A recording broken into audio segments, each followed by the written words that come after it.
Hello, everyone. Welcome back to our Saturday broadcast. Been away for the past 2 weeks, but back now.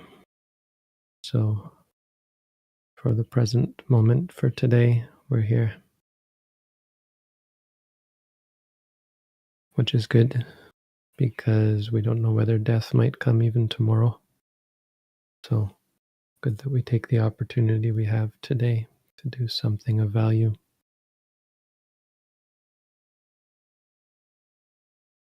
So, to start off, the most valuable thing, we will spend 15 minutes in silent meditation.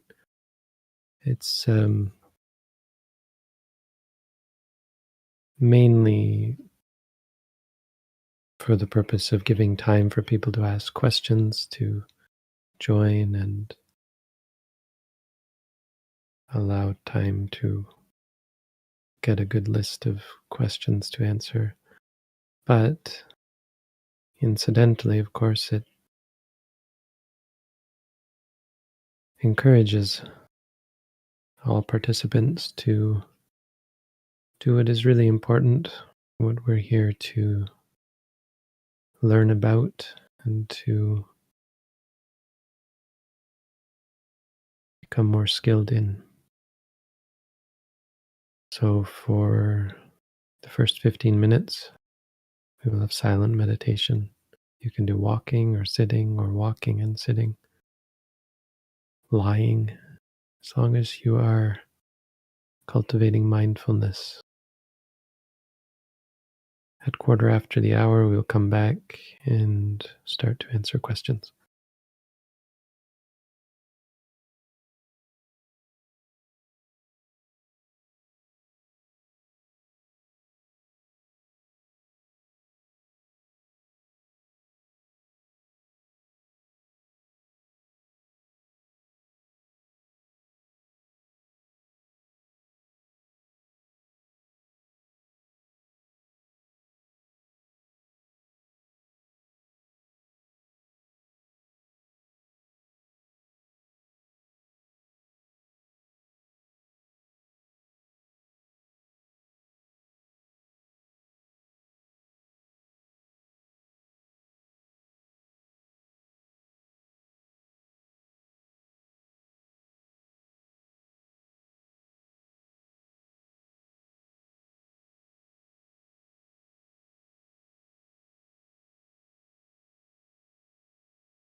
All right, we're back.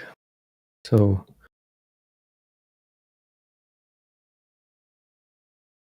from here on, we'd ask that the only thing that you post in chat are our actual questions.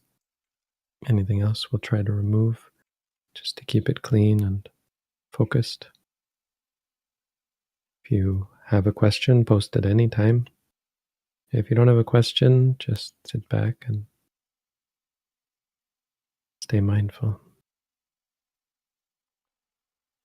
Thank you, Bhante. We do have questions. My dog died. How do I get over the grief and sorrow? It's one of the perennial great questions. Well, with mindfulness, of course, the Buddha said, Soka paridevanang samatikamaya, that the direct way, maybe even you could say the only way to overcome grief and sorrow is the four satipatthana. Why it works that way, why we can say even like the only way, is because of the nature of grief.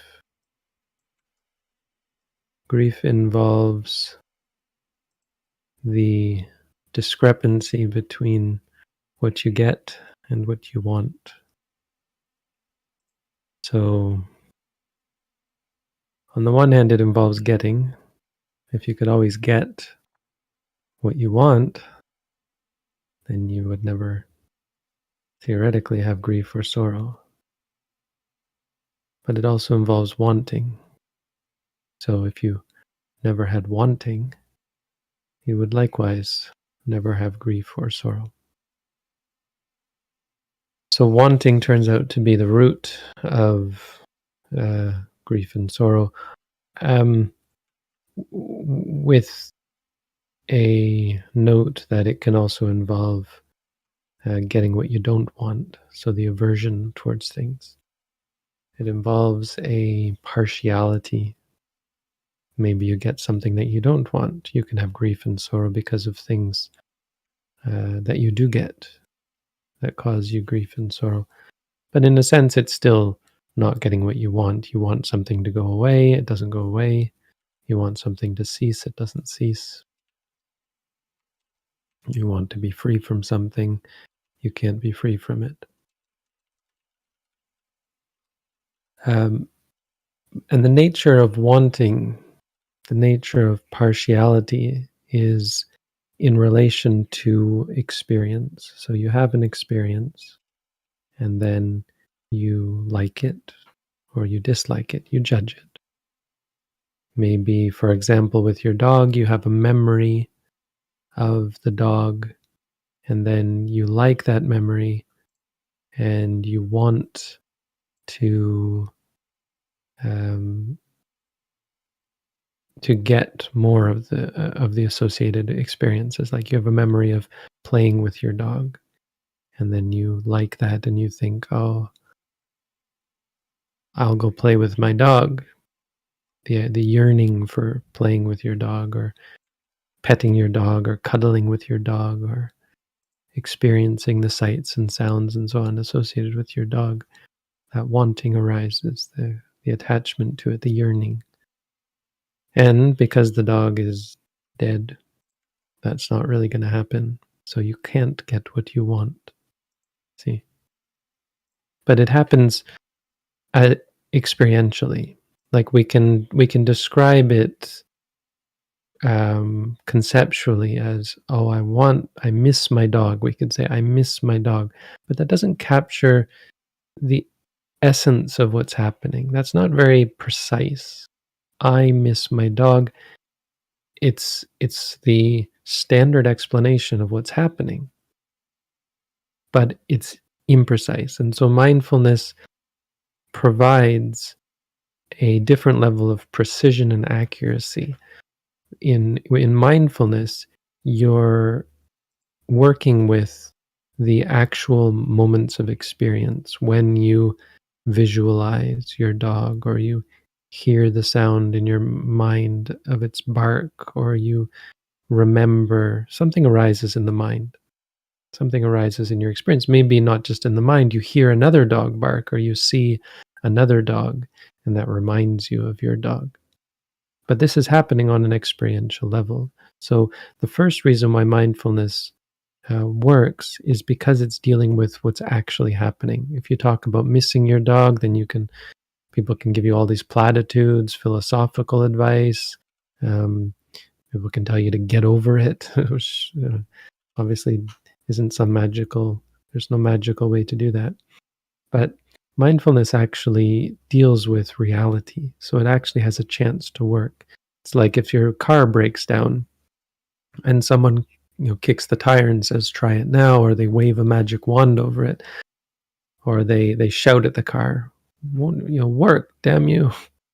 None of that is effectual because it has no bearing on reality. So mindfulness works with reality, but not only does it work with reality, it's the way it works with reality. Mindfulness is a alternative to experience, to our engagement with experience. So instead of liking or disliking, mindfulness provides you with an alternative at the moment of receiving the experience. So it teaches you a means of experiencing things just as they are. The Buddha reiterated this in various ways. There's one very famous one where he said, let seeing just be seeing. But you can see it in the Satipatthana Sutta as well, in the Four Foundations of Mindfulness, where he says when one is walking, the training is to just know that you're walking. And you think, well, that's kind of silly. Of course I know that I'm walking. What's the point? The point is to cultivate this ability to experience things just as they are. That's what the word sati means. It doesn't really mean mindfulness. The word that we translate as mindfulness actually means remembrance. And the reason for the use of the word remembrance is to express this idea of not sliding away or losing track of the actual experience. So, in other words, seeing it just as it is. Remembering, seeing is just seeing. Because you can describe the ordinary interaction with reality as forgetting. You lose track of it. You have pain, for example, and your mind doesn't stay with the pain. It moves on to, how can I get rid of the pain? This pain is terrible. Who caused this pain? Any number of things. And it's making more of it than it actually is. And one way of describing the simple, direct, objective experience of things just as they are is as remembering. So the means of cultivating that is therefore to remind yourself. And so the long answer for what I could have probably just very practically explained to you, but I think it's useful because we have a wide audience here, and there's people who watch these videos afterwards, perhaps, to give a general idea of what we're talking about really, and what really can help. And so the simple answer is just to say to yourself, sad, sad, and learn how to recognize and remember experiences just as they are, including memories of your dog. When you think of your dog, when you see your dog in your mind, or when you feel happy, remembering past experiences, when you like those past experiences, when you want to spend time with your dog, you can actually see those as well as being a precursor for the sadness and the grief. And that's really what it comes down to. We have addictions to even people, and of course, by extension, domesticated animals. And it really is just because of our attachment to them. We think of liking things as being a good thing, but it really only leads to this tension where when we get what we want, we're happy, but we become more and more increasingly dependent upon those things for our happiness. So our happiness becomes dependent on specific experiences. One of the words the Buddha uses is anisito juviharati, one dwells independent. It's a good word to remember, that true happiness can really only logically be independent, because as long as you're dependent on something, it logically goes to, um, it logically follows that you're, well, not always going to get what you want. You're going to be wanting. I don't know if you read our booklet, but that might help. It gives some basic instruction. You can try doing our at-home course if you think that is something you could get into. It certainly should help very, very effectively.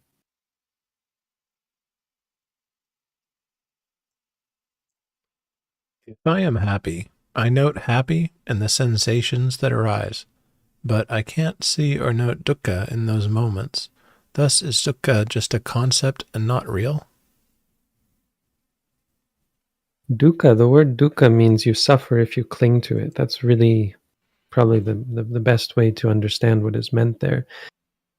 Dukkha is a way of describing everything. Everything is dukkha, and what that means is that it can't satisfy you. It has painful touch, in a sense. Its effect on you will be painful, not because you experience it, but because you decide on it. So it's like when you go into a store or into a grocery store, and you look at all the food, and you see that some food is unhealthy. So if you look at all the food in the store and you say, "Oh, this is unhealthy food," or "That is unhealthy food," and someone might look at the food and say, "Well, that food looks healthy to me. I mean, it looks like it's not sick or anything. The food isn't sick." But no, what you mean by that is the food, it causes you sickness. The food is bad for you. There's nothing wrong with the food. Like butter, for example. There's nothing wrong with butter, but if you eat a lot of butter, you'll get sick. You'll get heart disease and so on. Or sugar. Sugar is actually quite beautiful. It's crystals, right? Sugar is I think, well, forms crystals anyway, right? So what's wrong with that? Oh no, sugar is unhealthy. That sugar doesn't look unhealthy to me, but it's dukkha is the same. There's nothing wrong with things intrinsically, but they intrinsically have the nature of, like, in a sense, being unhealthy for you. So it isn't because so it's not quite like food, because it's not because you experience them. It's not because you experience things. It's by their very nature, they uh, aren't amenable. There's a negativity to them. Like it's basically the I'm trying to get very close to something without being too descriptive, just to directly call something suffering. It's the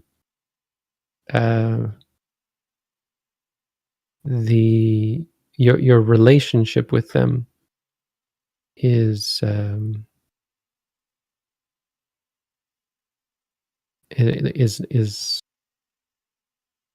meaningless, is unbeneficial. I mean, unbeneficial doesn't mean harmful per se, but unbeneficial, meaning getting those things is not what you think. Another way to understand these things, to appreciate and get the right idea about these things, is to understand that all three of the characteristics are negative. Anicca, what that means really isn't so much about a philosophical idea of things being of things changing, or being not being changing. It's realizing about the things that you thought were stable and permanent, that they aren't that. Because and why we can say that is because the point of the three characteristics is that they cause you to let go of the things that you were clinging to. You don't have to go out of your way to find things and realize that they are impermanent, suffering, and non-self. What comes from the practice is a gradual realization, um, repeated and systematic, again and again, seeing that the things that you thought were stable, satisfying, and controllable, and self and all that are not that. So it's the letting go, realizing that the things you thought were sukha are not actually sukha. That's all it really means. It doesn't mean, oh, this happiness is painful or awful. It just means the happiness has no benefit to you. It has no value. And furthermore, is the kind of thing that when you choose it, when you incline towards it, in other words, when you like it or want it, it leads to stress and suffering. It's not so simple. Like, it's not easy to just give you an answer in a few words. It is Suffering is something you're best to talk a bit about and describe the various kinds of suffering. Like, there's books written on the subject, but at the very, very basic, in the simplest way, it's just that it's unbeneficial. It has no benefit to you, and it's not the kind of thing that you should cling to. Sabe dhammang sabe dhamma nalang abhinivesayan. All dhammas are not worth clinging to. The Buddha said that's enough. You understand that, you understand the right theory. That's the whole point, is nothing is worth clinging to. And so the three characteristics are the things that you see that cause you to let go of the things that you previously held on to, like happiness. We cling to happiness, really it relates to your question, because probably in your mind there's some idea that this happiness is good for me. This is a good thing, right? It's good to feel happiness. When in fact it's actually not good to feel happiness. Happiness doesn't lead to more future happiness. It doesn't make you a happier person in general. It doesn't lead to a greater mental health. Happiness doesn't have that ability. Goodness has that sort of ability. Goodness and happiness are of course two different things. And it's goodness that leads to happiness and peace and all good things. But happiness doesn't do that. Happiness has no benefit. So clinging to the happiness isn't going to help you. It's not that it's not just going to help. Clinging to the happiness will lead to that very suffering that you're thinking of.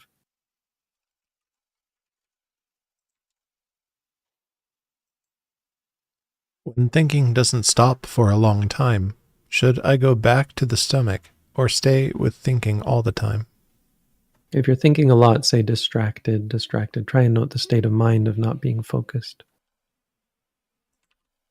If you're thinking a lot, you might try lying down. Like, if it's really overwhelming and you say distracted, and your mind doesn't focus at all, you can try lying down. On the other hand, you can just go back to the rising and falling for a bit. It's the kind of temporary problem or beginner problem or it's not quite beginner problem. It's the problem that one would generally have when the things they do in their life have not been conducive towards mindfulness. So conducive towards a lot of thinking. If you have a job that involves a lot of mental activity, or if you engage in a lot of reading, for example, reading can cause a lot of thinking.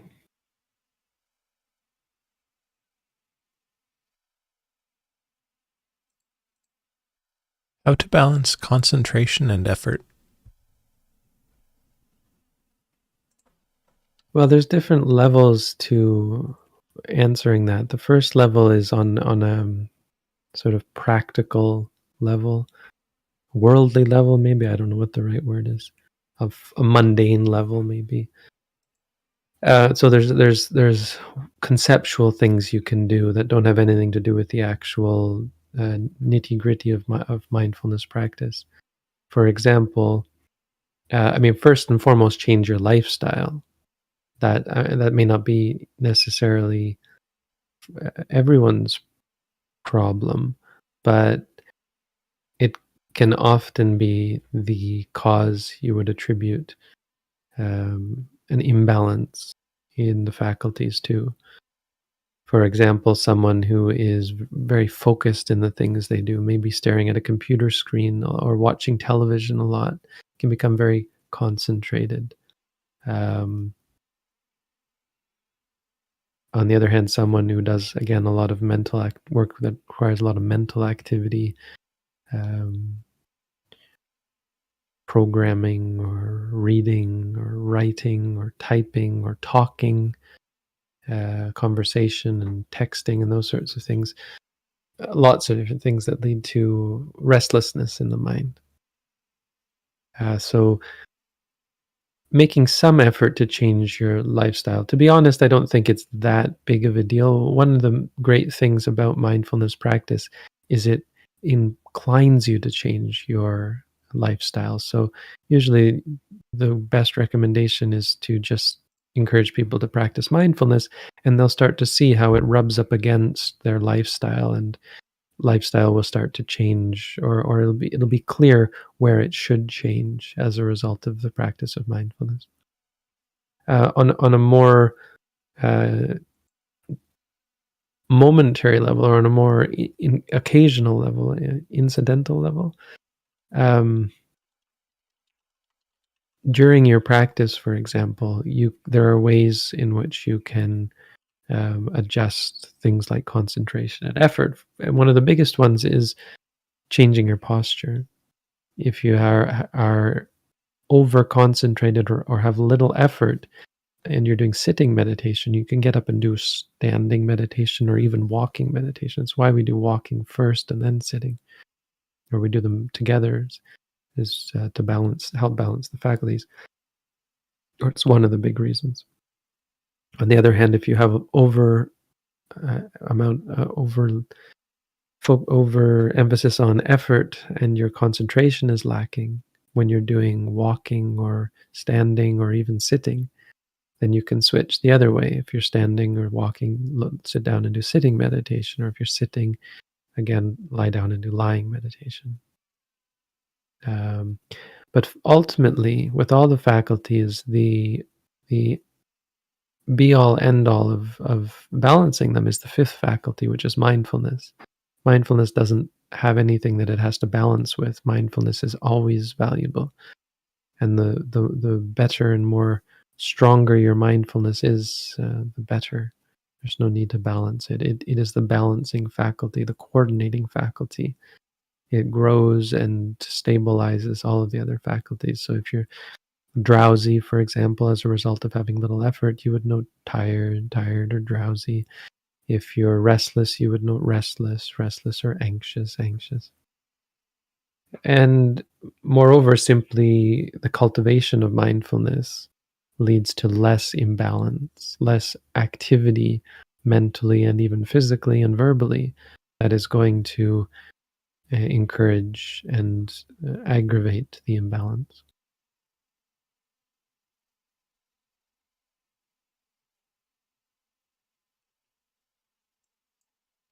How can I return to the practice?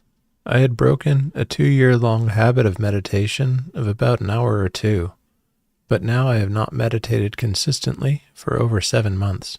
Any advice? I stay mindful at times. Just start. I'm telling you, the best thing you can do is just start.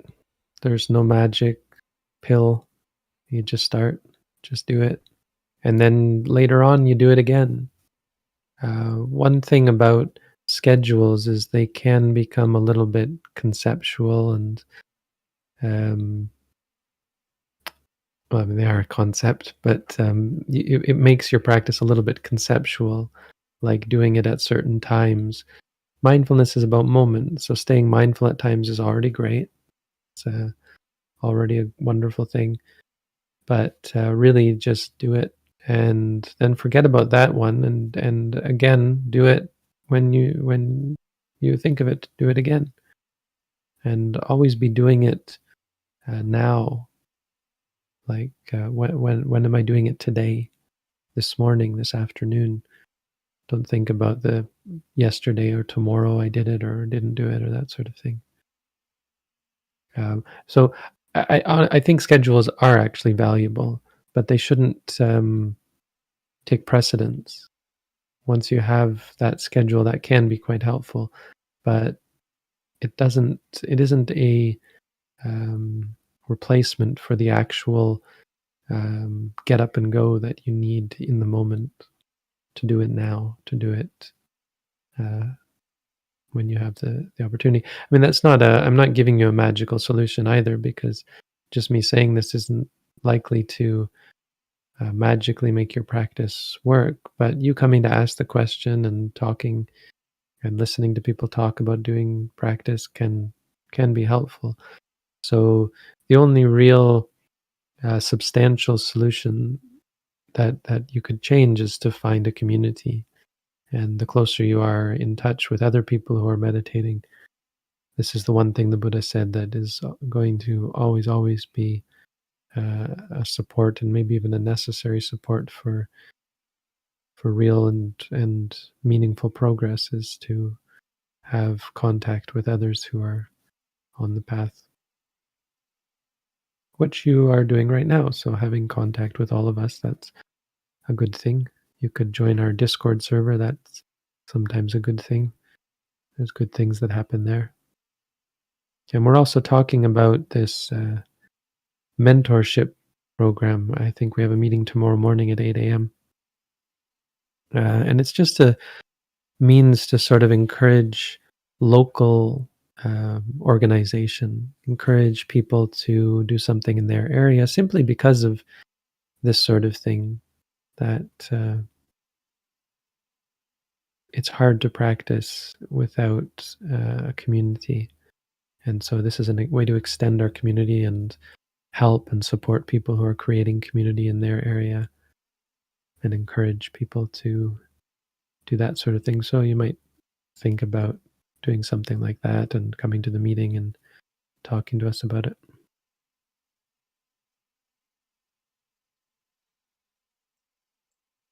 I am slowly letting go of media filled with sex, violence, and high sensual desires, but whenever I come across it again, my mind becomes turbulent. Am I doing something wrong? Well, technically, we're all doing wrong things until enlightenment. So yes, technically, but practically, it's par for the course. As long as you're still living in lay life, you're still going to come across these things, and they're still going to affect you until you take the time to uh, do some mental cleansing, some scrubbing, get in there and really go over these things again and again until you understand them a little bit better. The understanding can take a long time, especially if you're not doing intensive practice. It can take lifetimes. But ideally, you would take the time to find a way to do intensive practice and really work at these things. That would be more right than the way practice is undertaken, which is a more casual, um, occasional thing. But when it's casual or occasional, of course, the results are going to be exponentially slower.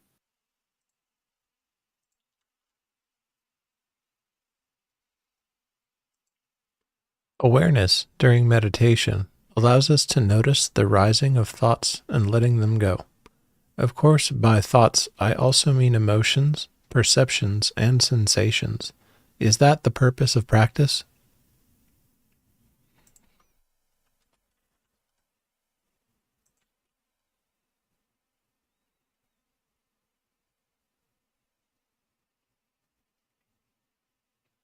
Maybe, sort of. I mean, you're missing a bit there. Um,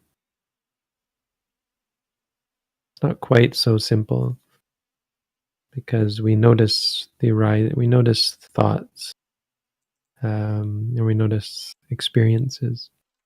But mindfulness is about grasping them firmly. That's what makes it different from ordinary noticing and ordinary awareness as well. So awareness isn't really the best word to use to describe uh, practice. It's a type of awareness, but it's a firm, uh, it's a firm recognition of the experience just as it is. There's this word tira sanya, which is what gives rise to the state of mind of sati. Tira meaning strong. There's a strong sanya, a strong perception, a strong recognition of the object. This is this. And that doesn't allow us to let go. That allows us to see uh, things clearly, which prevents the arising of perceptions of stability, satisfaction, or control, and therefore prevents the clinging, and also indirectly changes the habits away from clinging. It cultivates a new habit, a better way of interacting with reality, and that is, it is what it is. This is what it is, and not seeing things as worth clinging to. And as a result of that, there arises such clarity that the mind just lets go.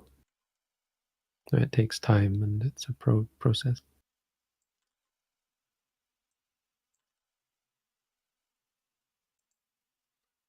I still control my abdomen rising and falling, with my muscles pulling it in and pushing out. Also, it is uncomfortable. Does it get more smooth with time? Yeah, this is a common one, and there's a few things here that you have to look at. Let's start from the end, not for any reason, but does it get more smooth with time implies a desire for something to be smooth, and probably an aversion towards it being not smooth, an aversion towards the discomfort. The other important thing here is the perception of control, which is conceptual. It's not actually what's happening. There is a stress involved, which leads to the tension. We call that control. I'm trying to control or whatever. And okay, trying to control is more accurate, but not actually controlling. It's just stressing. It's brain activity and causes tension in the body, tension in the stomach, and so on. So what you do is you note the tension, you note the discomfort, you note the disliking, you note the wanting or worrying about the fact that it's not getting comfortable. The idea that you want it to get comfortable. And you note when things are comfortable, your liking of that, because that's ultimately what the sort of thing that's going to lead you to be displeased or dissatisfied when it's not like that. So you note the liking when things are pleasant. This is the final thing to say, and the most important thing is that this is what you expect from the practice. This question shows the discrepancy between what we think reality is like and what it actually is like. Welcome to reality. What you're experiencing is not the problem. The problem is, as you can see, or what you can see in your reactions, your judgments, your liking and disliking, your expectations, your hopes, your wishes for it to be other than what it is. But what you're experiencing is a shocking truth about reality, that it is unpredictable, it is unsatisfying, uncontrollable. It is not smooth. Reality is not smooth. Any experience you might have of smoothness is itself unpredictable and inconstant and impermanent. And clinging to it will only lead to dissatisfaction. So don't be discouraged. Try and use this as the opportunity that it is to learn about what is the real problem, and that is the expectation, the craving, the aversion, the kind of laziness. We're kind of lazy in the sense that we wish everything could be easy. Oh, if only it were smooth, which is really just saying, if only it were simple and easy and I didn't have to adapt and I didn't have to keep up with this unpredictable, uh, uncomfortable nature.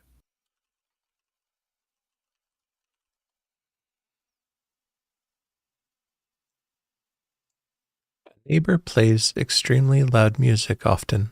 The authorities have been involved, but it persists. It prevents meditation due to its severity. I fear talking to him. What is a Buddhist to do? Well, it doesn't prevent meditation. There's no such thing as severe. I mean, unless it's causing your ears to literally bleed or making you go deaf. That if it's that loud, well, that's. I don't think it doesn't sound.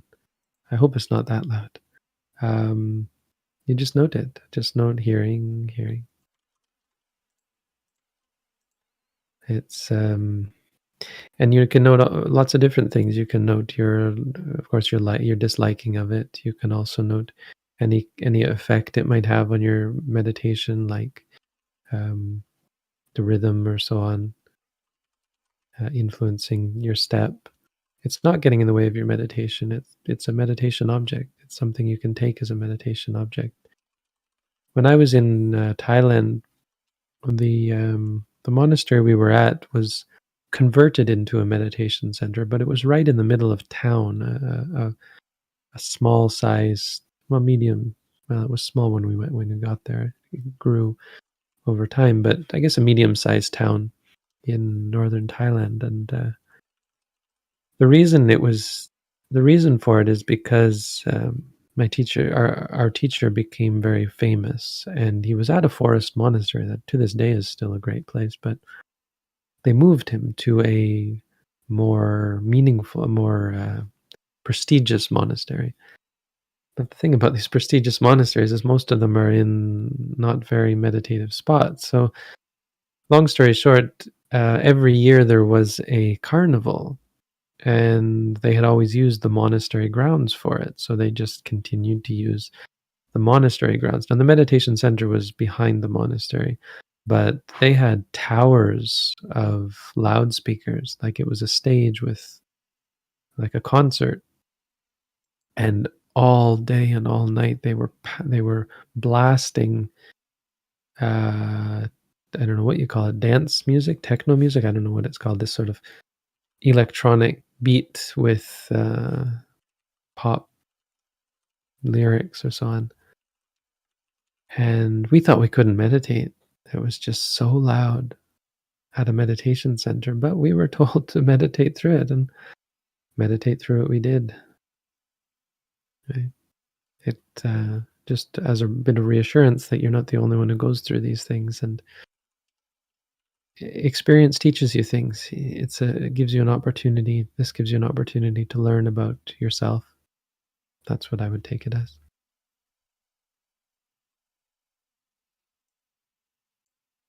What basic teaching of Buddhism is recommended to know for practicing vipassana meditation? Well, I already mentioned it. If I'm going to answer this succinctly, I would say Sabbe Dhamma Nalang Abhinivesaya. No Dhamma is nothing is worth clinging to. That's the basic teaching.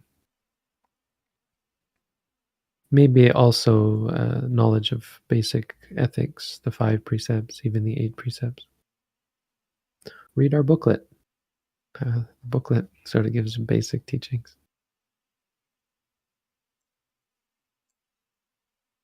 I suffer from the thought that at any point in time there is immeasurable suffering being experienced by humans and animals. I understand it's a thought, but the suffering is true. How to reconcile? Well, you don't suffer from thoughts. You suffer from your reactions to the thoughts. So you feel sad or upset, and that's on you. That's nothing to do with the actual thought. The suffering is true, but that's not the problem. Maybe except, yeah, I think their suffering is true, but that doesn't need to lead to your suffering. Your suffering is because of your own reaction to it. Mindfulness will help with that.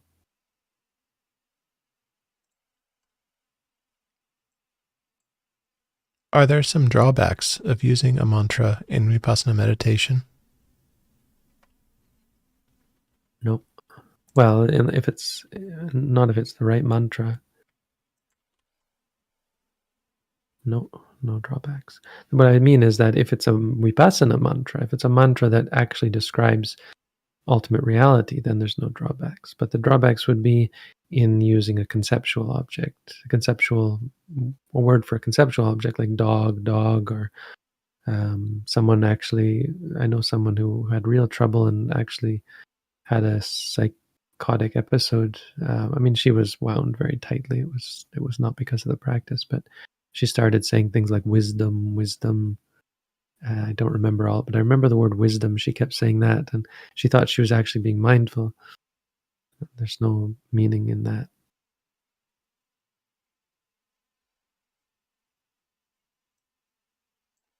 I didn't apologize to someone for reacting angrily to them because I didn't want to encourage their original and more egregious wrong. Does that sound reasonable? Things seem to have blown over anyway. You should apologize when it seems appropriate. Apologizing doesn't fix everything, and it's not a necessary thing to do. Sometimes I think it's good to, in certain cases where it wouldn't seem right to apologize to an individual, you can apologize in your mind. You can include them in your daily prayers, one might say. Like, we don't pray to God, but you could think of it as a prayer where you say, may that person forgive me. I forgive them. May they forgive me. Include them in your daily reflections, I guess, daily determinations.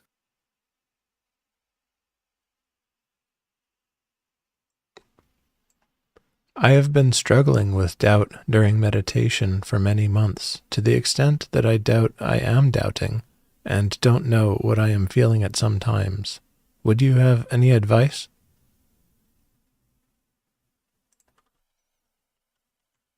You don't have to struggle with it. I guess that's it. Just note it. If you're struggling with it, that means you're reacting to it.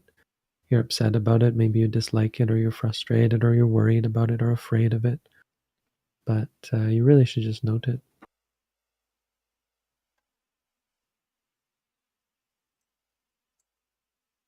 When the rising and falling feels forced, should I say feeling and focus on the physical feeling, or should I say knowing and focus on the mental awareness of it feeling forced, or are both fine? I would note feeling, and note your reactions if you dislike it or you're frustrated. Yeah, it doesn't feel forced. It feels tense, right? Forced is just our interpretation of it.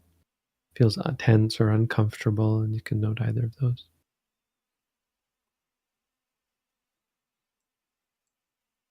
Since I started with meditation, I can feel other people's energy, but they can't feel bad vibes as strongly as me, etc. Why can't they, and why do I become sensitive to other people's energies? Yeah, those aren't really very, very important questions. I mean, it's okay that you ask this, but my answer would be to focus more on your experiences. You don't feel energy, you feel experiences. You experience things, and you perceive that as being because of other people's emotions, let's say. People don't have energy, they have emotions, or they have states of mind, let's say. But I'm not saying you're wrong, I'm just saying whatever the truth of that is, it's still just an interpretation. Even if your interpretation is correct and valid, whether it's valid or not, it's still an interpretation. It's not the actual experience. Your experience is not of other people's energy. That's not a thing that we can feel. We feel experiences, we feel sensations. We also, in English, we would say feel emotions, but we try to distinguish those. That's a different kind of feel. It's you experience liking or disliking, worry, fear, that sort of thing. But that's yours in a sense. I mean, it's not It isn't coming from someone else, even though that may be the cause, or that may be an indirect cause. So we're only focused on the actual experiences. Try to distinguish that. It'll be more accurate and less of a narrative where I can feel people. Even the sentence, I can feel other people's energy, there's too much baggage there. That's not actually what's happening. First of all, because there's no I who can do anything.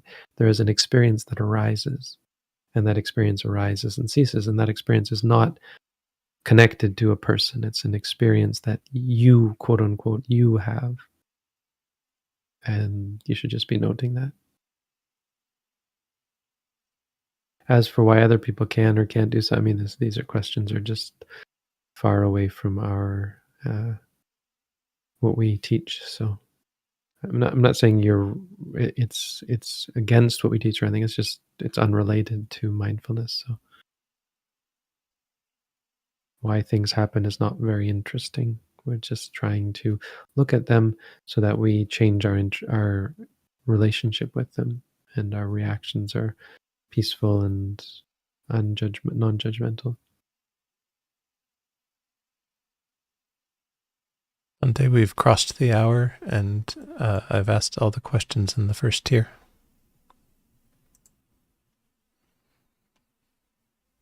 Okay, thank you everyone for the questions. Wish you all the best. Sadhu. Sadhu. Thank you, Chris and Edit, for your help. Of course.